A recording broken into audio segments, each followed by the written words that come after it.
ये मेरा second part है। फर्स्ट पार्ट में मैंने पाचन तंत्र के बारे में बताया था, क्योंकि जब भी हम फैट लॉस के लिए जाते हैं तो हमको ये मालूम होना चाहिए कि जो कुछ हम खा रहे हैं उसका पाचन किस तरह से हो रहा है, कौन सा अंग हमारा किस चीज का पाचन कर रहा है। तो इसमें हम सेकंड पार्ट में देखेंगे हाउ टू लूज वेट। इसमें प्रोटीन जो होता है, प्रोटीन का हमारा क्या रोल है और प्रोटीन को हम कैसे पचाते हैं। तो हमने देखा हुआ है कि जो हम वेट लूज करते हैं उसके लिए हम दो प्रक्रिया अपनाते हैं। पहला तो हमको एक्सरसाइज करना होता है, दूसरा हमारा खाने पे नियंत्रण करना होता है। एक्सरसाइज तो हम ठीक है जानते हैं, हर तरह से हम प्रयास करते हैं, बट फिर भी हम वेट लॉस नहीं कर पाते हैं। उसका रीजन क्या होता है कि हम खाने पे कोई कंट्रोल नहीं कर पाते हैं, जिस पर 70% वेट लॉस हमारा खाने पर डिपेंड करता है। तो फूड को कंट्रोल करने के लिए हमको देखना होगा कि फूड कितने प्रकार के होते हैं, क्या हम ईट करते हैं। तो जो न्यूट्रिएंट्स हम लेते हैं वो नॉर्मली दो तरह के होते हैं, मैक्रो न्यूट्रिएंट्स होते हैं और माइक्रो न्यूट्रिएंट्स होते हैं। पहली बात तो ये कि न्यूट्रिएंट्स क्या होता है। जीवन रक्षा एवं शारीरिक विकास के लिए जो आवश्यक पोषक तत्व होते हैं उनको हम न्यूट्रिएंट्स कहते हैं। A substance that is needed to keep alive. हमको जीवन जीने के लिए जो भी खाना पीना चाहिए है, जिससे हम एनर्जी बनाते हैं और उस एनर्जी से हम सर्वाइव करते हैं, वो न्यूट्रिएंट्स कहलाते हैं। दो प्रकार के होते हैं, मैक्रो न्यूट्रिएंट्स होते हैं और माइक्रो। मैक्रो न्यूट्रिएंट्स वो होते हैं जो रिलेटिवली लार्जर अमाउंट्स में हमको रिक्वायर्ड होते हैं, जैसे प्रोटीन, कार्बोहाइड्रेट्स और फैट्स। ये हमारा मैक्रो न्यूट्रिएंट्स कहलाते हैं। ये इनकी रिक्वायरमेंट इन ग्राम्स रहती है। और माइक्रो न्यूट्रिएंट्स होते हैं which are required in a very small quantity. Fibre, minerals और विटामिन जो होते हैं ये काफी कम मात्रा में चाहिए होते हैं। तो मेनली जो हमारी डाइट है, हमारा फूड है, इसके आसपास घूमता रहता है प्रोटीन, कार्बोहाइड्रेट्स और फैट। इसी की वजह से हमारा मोटापा बढ़ना या कम होता है। इसको अगर हम प्रॉपर इंटेक लेंगे तो हमारे मोटापे को काफी हद तक बिना किसी हम बात के कंट्रोल कर सकते हैं। तो सबसे पहले हम इसमें प्रोटीन्स के बारे में पढ़ेंगे कि प्रोटीन का पाचन कैसे होता है। जो पार्ट वन हमने देखा था उसमें हमने ये देखा था कि प्रोटीन का पाचन सबसे देर से होता है। स्मॉल इंटेस्टाइन का आखिरी हिस्सा ही प्रोटीन को का पूर्ण पाचन करता है। तो ये it takes a long time to digest. तो इसलिए हम देख रहे हैं कि प्रोटीन हमें लेना कितने क्वांटिटी में हमको लेना चाहिए, ये हमारा देखना बहुत हमारे लिए आवश्यक है। तो हम अब देख रहे हैं प्रोटीन का रोल क्या है। Protein makes 15% of our body weight. 15% हमारा बॉडी वेट प्रोटीन का बना होता है। It is a composed of amino acids. Protein is composed of amino acids which are organic compounds made of carbon, hydrogen, oxygen और sulphur. Amino acids are building block of protein and protein are building block of muscle mass. Protein amino acid से बना होता है और protein से हमारा muscle mass मास बनता है। तो जब भी हम एमिनो एसिड की बात करें तो इट इज एक्चुअली में पार्ट ऑफ प्रोटीन। प्रोटीन का जब हमारा जो टूटता है, विघटन होता है, तो वो एमिनो एसिड्स बनता है। 28 प्रकार के एमिनो एसिड्स होते हैं जो हमारी बॉडी में बनते हैं। उनके अलग अलग रोल होते हैं, वो मैं आके डिस्कस करूंगा। और प्रोटीन से हमारा मसल मास बनता है। Every cell in a human body contains protein. We need protein to repair cells and make new ones. हमें अपनी कोशिकाओं के निर्माण के लिए और उनकी मरम्मत दोनों के लिए प्रोटीन की आवश्यकता पड़ती है। अब बात यह उठती है कि हमको प्रोटीन की आवश्यकता हमारे सेल्स के निर्माण के लिए चाहिए है, उनकी मरम्मत के लिए चाहिए, तो हमें कितनी क्वांटिटी में प्रोटीन हमको खाना है। तो प्रोटीन की जो रिक्वायरमेंट होती है एक नॉर्मल पर्सन की होती है 0.8 ग्राम पर kg of body wait. This is the minimum requirement of the protein for a person. और अगर वो एथलीट है या ज्यादा मेहनत करता है, जिम वर्कआउट ज्यादा करता है जिम में, तो then its requirement increases and it becomes 2 grams per kg of body weight. तो इसकी रिक्वायरमेंट होती है 0.8 ग्राम पर केजी ऑफ बॉडी वेट से लेकर के 2 ग्राम पर केजी ऑफ बॉडी वेट। अगर किसी का वजन 70 किलोग्राम है, weight of a person is 70 kilograms, then he needs 70 gram of protein for his normal activity. सामान्य आदमी को 70 ग्राम प्रोटीन हमको चाहिए होगा यदि उसका वेट 70 केजी का है।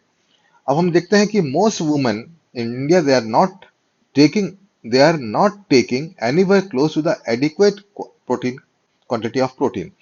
बहुत सारी औरतें हमारे यहाँ ऐसी हैं जो जो नॉर्मल प्रोटीन की रिक्वायरमेंट है उसके आसपास का प्रोटीन भी ग्रहण नहीं करती हैं।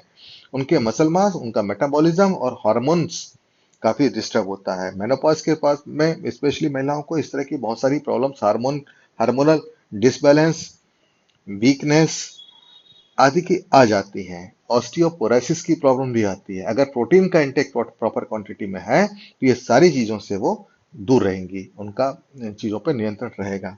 इसलिए जो भी इस वीडियो को देखें घर की महिलाओं को अवश्य दिखाएं, क्योंकि उनको मालूम होना चाहिए कि उनको कितना प्रोटीन लेना है और किस तरह से प्रोटीन लेना है। एक छोटा सा कैलकुलेशन मैंने किया हुआ है कि एक सामान्य महिला हमारे देश में कितना प्रोटीन लेती है पर डे का। आप इसके हिसाब से अपने आप को एसेस कर सकते हैं कि आप ज्यादा ले रहे हैं या कम ले रहे हैं।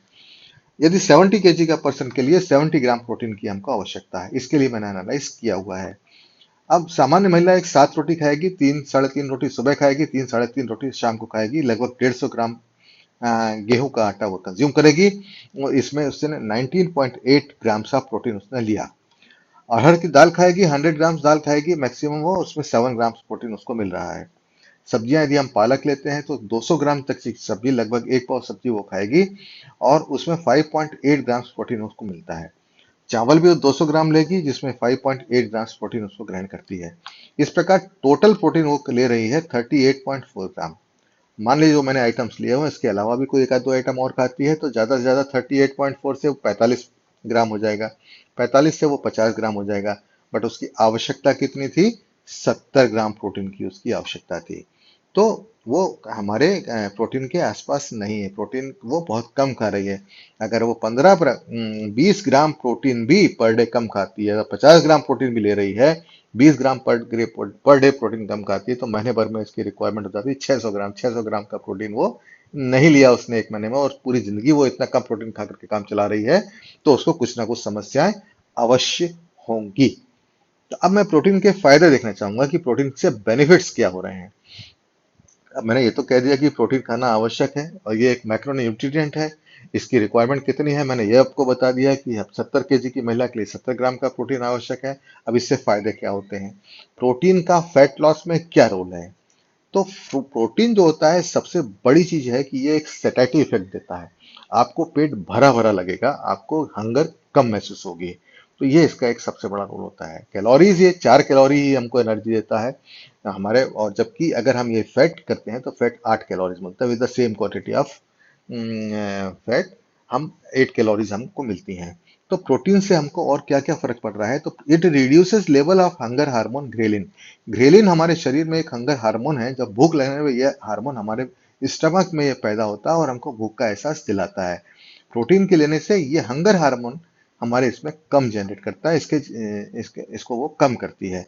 और साथ ही एक पेप्टाइड वाई वाई हार्मोन होता है, वो प्रोटीन से हमारे पेट में बनता है, और ये जो पेप्टाइड होता है हमको फील फुल, हमको ऐसा महसूस होता है कि हमारा पेट भरा हुआ है और हमको कम भूख लगती है, इसका हमको फीलिंग्स देता है। तो देख लीजिए, प्रोटीन ग्रेलिन हार्मोन को बढ़ाता है, कम करता है, और पेप्टाइड हार्मोन को बढ़ाता है। तो ग्रेलिन हार्मोन अच्छा, आप इसके बारे में थोड़ा सा और बताऊंगा कि ग्रेलिन हार्मोन क्या होता है। ग्रेलिन हार्मोन जो होता है ये 3 से 4 घंटे के इंटरवल पर हमारे यहाँ शरीर में पैदा होता है। जब हम खाते हैं उसके 4 घंटे बाद इसका प्रोडक्शन चालू होता है। अगर हम 4 घंटे, 3 से 4 घंटे के बाद फिर हल्के से स्नैक्स ले लें तो इसका प्रोडक्शन हमारा डिक्रीज हो जाता है। ग्रेलिन हार्मोन जो होता है वो हमको भूख का एहसास कराता है। अगर हम 4 घंटे बाद हल्का सा स्नैक्स ले लें, लाइट फूड ले लें, तो ये इसको ग्रेलिन हार्मोन की को कम करता है। तो ghrelin hormone is produced mainly by stomach in small amount. छोटे छोटे अमाउंट में स्टमक में ये पैदा होता है। ये हंगर हार्मोन है, ये हमारी भूख को बढ़ाता है और फूड इंटेक को बढ़ाता है और फैट के स्टोरेज को भी बढ़ाता है। तो हमको ग्रेलिन हार्मोन के प्रोडक्शन को कम करना है। प्रोटीन के खाने से, प्रोटीन लेने से पर्याप्त मात्रा में ग्रेलिन हार्मोन का प्रोडक्शन कम होता है। साथ ही अगर हमको प्रॉपर स्लीप लेनी होती है, मिनिमम 7 आवर्स की अगर नाइट में हम साउंड स्लीप ले रहे हैं, तो ग्रेलिन हार्मोन हमारे बॉडी में कम जनरेट होगा।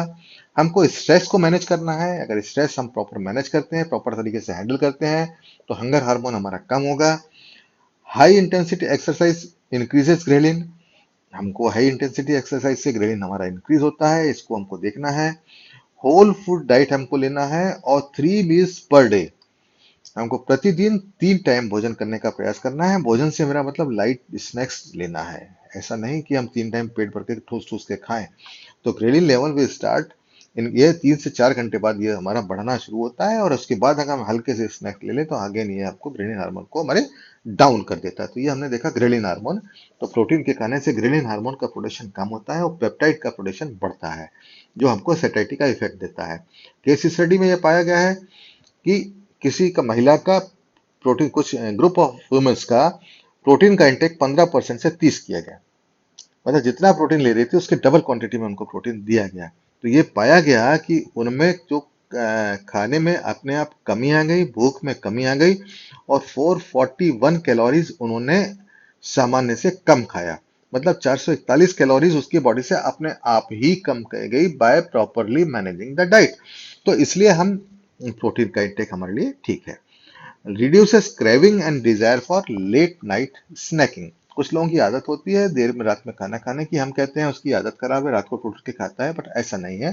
प्रोटीन के ये किसी न किसी हमारे खाने में कमी, हमारे रूटीन में कमी की वजह से है। तो ये भी हमारा लेट नाइट स्नैकिंग की जो हैबिट है वो रिड्यूस होती है। ये मेटाबॉलिज्म को इंक्रीज करता है। मेटाबॉलिज्म क्या होता है? चयापचय, मतलब जो भी भोजन हम खाते हैं उसका फिजियोकेमिकल हमारे बॉडी में रिएक्शन होता है और वो एनर्जी में कन्वर्ट होता है। उस एनर्जी को हमारी बॉडी हमारी उसका इस्तेमाल करती है। तो जो हमें सर्वाइवल के लिए, जो हमें जिंदा रहने के लिए जो हमको एनर्जी रिक्वायर्ड होती है, उसे चयापचय प्रक्रिया, उसको मेटाबॉलिज्म कहते हैं। हमारे मेटाबॉलिज्म, हमारी बॉडी के मेटाबॉलिज्म के रेट को ये बढ़ाता है, और ये माना जाता है कि मेटाबॉलिज्म बढ़ने से हमारा फैट बर्न होगा।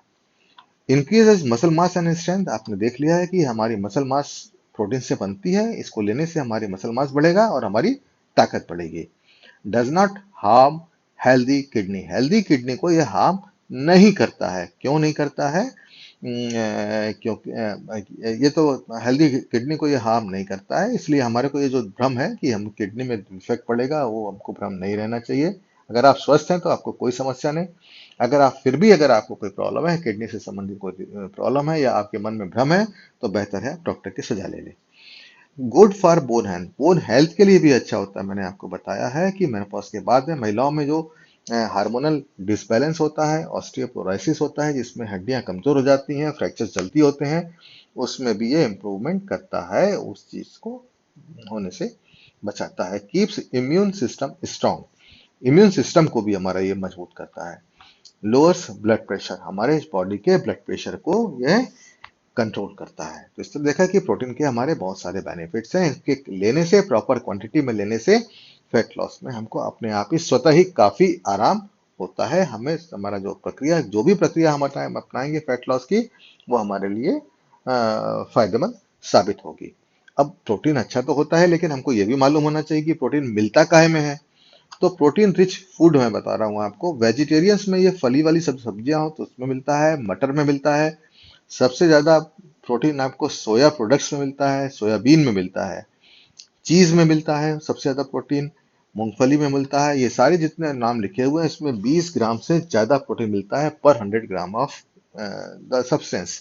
काजू हुआ, छोले दाल हुआ, काला चना हुआ, बादाम हुआ, मूंग दाल हुआ, राजमा हुआ, बीन्स हुए, तिल हुए, चिया सीड्स हुए, इन सभी में पर्याप्त मात्रा में प्रोटीन मिलता है, काफी मात्रा में मिलता है। इनका इंटेक हमको बढ़ाना चाहिए। नॉन वेजिटेरियन की जहां तक बात करें तो मीट, सी फूड, एग्स और फिश में हमको प्रोटीन मिलता है। आर्टिफिशियल की अगर हम बात करें, जो मार्केट में मिलता है, कमर्शियल पार्ट मिलता है, वो वे प्रोटीन है। ये नॉर्मली जो जिम्स लोग जाते हैं वहां पे जिम के ट्रेनर्स इसको सजेस्ट करते हैं। तो वे प्रोटीन होता क्या है कि जब हम चीज बनाते हैं तो चीज में जो पानी निकलता है बाहर, उस पानी को हम ड्राई कर लेते हैं। वो ड्राई करके जो पाउडर फॉर्म होता है उसको हम वे प्रोटीन कहते हैं। तो इस तरह से हमने वे प्रोटीन को हम बनाते हैं। तो ये हमने देख लिया, इस तरह से हमारा प्रोटीन का ये वाला पार्ट पूरा हुआ। अगेन प्रोटीन से जो एमिनो एसिड्स होते हैं उसके भी डिफरेंट टाइप्स होते हैं, उसके बारे में मैं अगले किसी चैप्टर में आपसे डिस्कस करूंगा। अगर आपको ये अच्छा लगा तो सब्सक्राइब करें और लाइक करें। Thank you, thank you very much.